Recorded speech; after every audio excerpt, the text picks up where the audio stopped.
मोहम्मद आजम, अब बात उन बुनियादी मुद्दों की नहीं होगी ना जिसको लेकर विपक्ष एकजुट खड़ा नजर आ रहा था, बेरोजगारी, महंगाई, किसान। अब उस पर तो कोई बात नहीं कर रहा है। अब जो यहां पर पिच प्रधानमंत्री ने सेट कर दी, आप उस पर घिर गए और उसी पर अब टीका टिप्पणी हो रही है।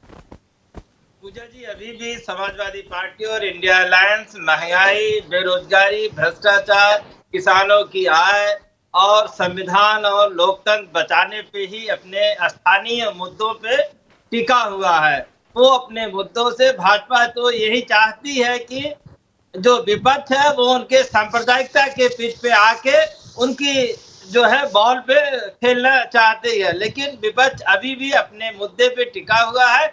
जब विपक्ष ये कहता है पूजा जी कि भाजपा संविधान बदलना चाहती है, आखिर आप बताइए, सरकार बनाने के लिए 272 प्लस की जरूरत होती है और एक मजबूत सरकार के लिए 300 लोकसभा सांसद की जरूरत होती है।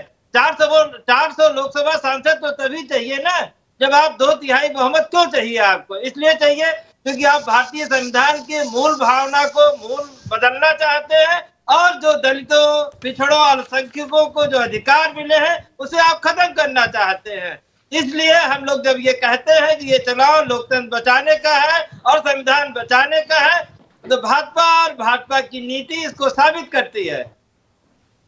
तो ठीक है ना आजम साहब, तो अपनी लाइन पर तो रहिए ना। पहले चरण से पहले आप जिन मुद्दों को लेकर जनता के बीच जा रहे थे, दूसरे चरण में आते ही क्यों आप बीजेपी के टर्फ पर ही खेलने लगे?